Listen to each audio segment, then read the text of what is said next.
Lord of Mysteries 2, Circle-of-Inevitability. Chapter 68, Purification. Upon seeing that Ryan was blocking the entrance of the tower with the Sword of Dawn, the woman in the grayish-white dress felt a sense of foreboding. She swiftly turned the enormous scissors around, clamped them around her neck, and pulled gently. A vivid red stream of blood gushed out immediately, accompanied by her sharp cry. The blood flowed in every direction as if it had a life of its own, enveloping her entire body. It was as though the woman had adorned herself with blood-colored full-body armor. Meanwhile, Ryan held the Sword of Dawn in reverse with both hands and genuflected. With a pop, he stabbed the two-handed broadsword, which had condensed from light, into the stone floor in front of him. The broadsword disintegrated, transforming into specks of light that resembled the morning sun. They were densely packed and innumerable, forming a flickering and violent hurricane that swept forward. Wherever the hurricane of light passed, the stone floor was shaved thin. Some of the steps were flattened, and exaggerated cracks appeared. The woman was completely engulfed before she could dodge. The blood-colored armor on her body lasted for a second before completely shattering and melting into the light. This time, she had left the special environment on the third floor and was in a place filled with life force. She could no longer use the pale and transparent faces to shift position. She could only watch as tiny blood-colored cracks appeared on her body. The cracks expanded rapidly and instantly turned into a hideous wound that cut through the woman. As her screams reverberated, her body crumbled into pieces of flesh. The pieces of flesh and her spirit were still being ravaged by the storm of light until the hurricane subsided. The flesh was ground, and the spirit dissipated. Although Ryan tried his best to prevent the hurricane of light from implicating the others, he was still too weak to control it. He destroyed a large swath of the walls on the side and the stairs behind him. If Lumion, Leah, and Valentine hadn't found cover in advance, they would have more or less been injured. Wah! Wah! Wah! The bird-clawed children who were climbing the wall were frightened and cried out. Lumion and the others' ears buzzed as if they had suffered a noise attack. Let's go! Ryan turned around and slammed into the most damaged wall nearby. Crash! The wall shattered, and a large number of rocks fell. A huge hole that humans could crawl through appeared. When Valentine and Lumion ran over, Ryan grabbed each of them with one hand and jumped from a height of more than 10 meters to a tree outside the castle. Bam! In midair, he kicked the tree and flew diagonally away from the castle. Leah descended on her own, using the protrusion of the castle's outer walls to descend rapidly, landing on the ground in a breath or two. Ryan, Lumion, and Valentine waited for Leah for a few seconds as the trees shook violently. After meeting up with her, they ran to the back of the hill and left before the other servants caught up. In less than a minute, Madame Puali stood expressionless beside the ruptured hole at the entrance of the tower, wearing a grayish-blue fluffy dress. The children crawling on the walls quickly accused the outsiders of being barbaric and cruel, calling out for their mother. Madame Pualis, with an ashen face, remained silent. In the forest beside Quarter Village, Lumion and his companions stopped and looked back at the castle. Leah was about to speak when she frowned and said, I hear a baby crying, it's very close. She turned to Ryan and the others and asked, Can you hear it?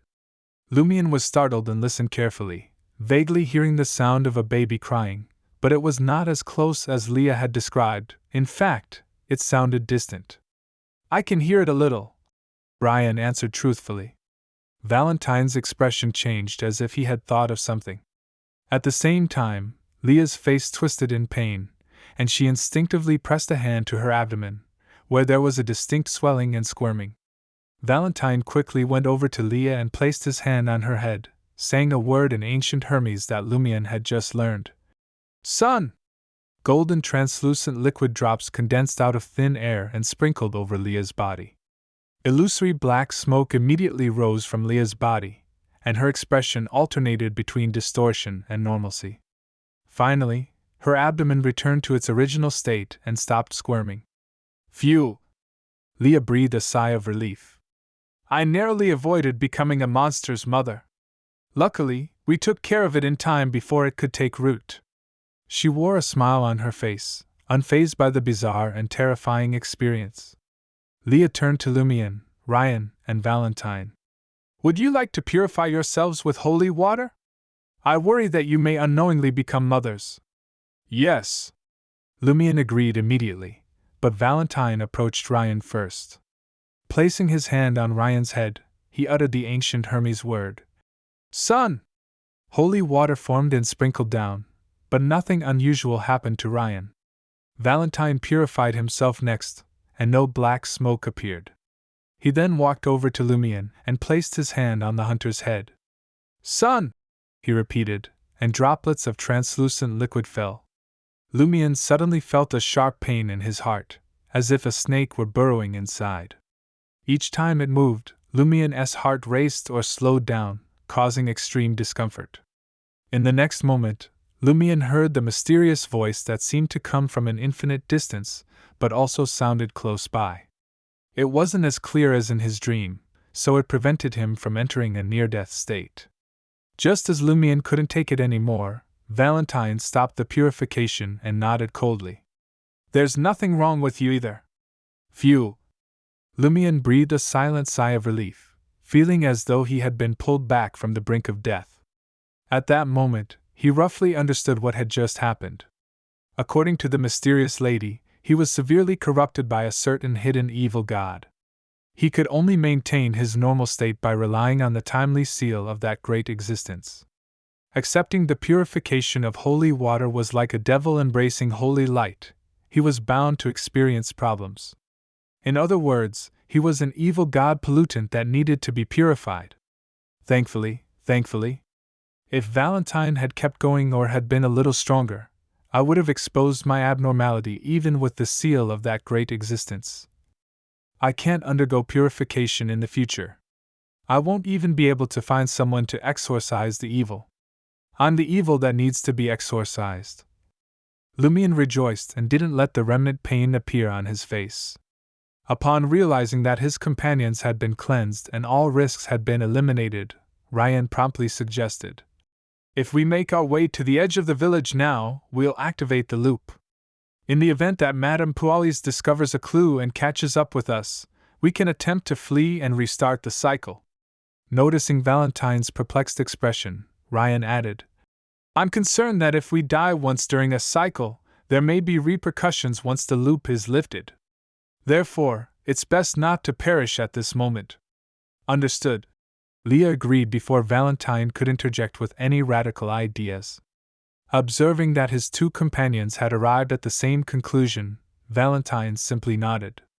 At that moment, Lumion glanced at them before waving his hand and declaring, You guys go on ahead. I'm going home. Ryan furrowed his brow in confusion and asked, Aren't you worried that Madame Pualis might come after you? Lumion grinned and replied, I'm not like you. As soon as I entered the tower, I was attempting to avoid the monster children's gaze. They didn't spot me, and the midwife who saw me was killed by you. It seems that even channeling spirits is ineffective. How could Madame Pualis have suspected that a powerful infiltration team like yours had an ordinary person like me with them? Think about it. Prior to your arrival in Cordu, no one had attempted to infiltrate the castle. The moment you arrived, something immediately occurred. Who else could be suspected but you guys? If I escape with you, I'll be dragged down with you. Ryan, Leah, and Valentine were left speechless. This was clearly an operation concocted by Lumion. Why did it appear as though he had nothing to do with it in the end? Were they going to shoulder all the blame? Goodbye. If Madame Pualis doesn't dare to confront official Beyonders like you and the cycle isn't restarted, I'll see you at Old Tavern tomorrow. Lumion waved his hand and dashed towards the edge of the forest, reminding them, Take care, my cabbages!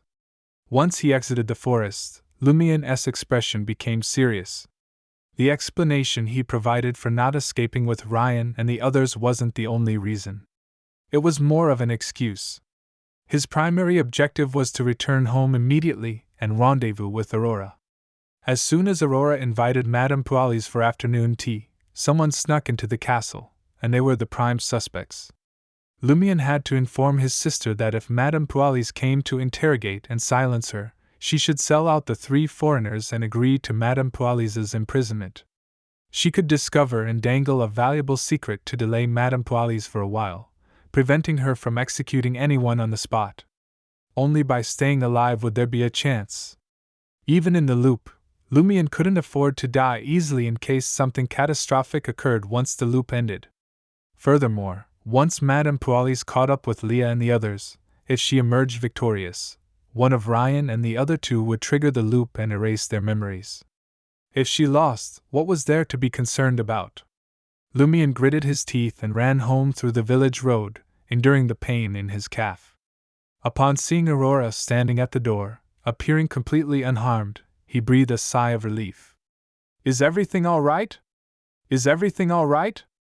The siblings both inquired simultaneously.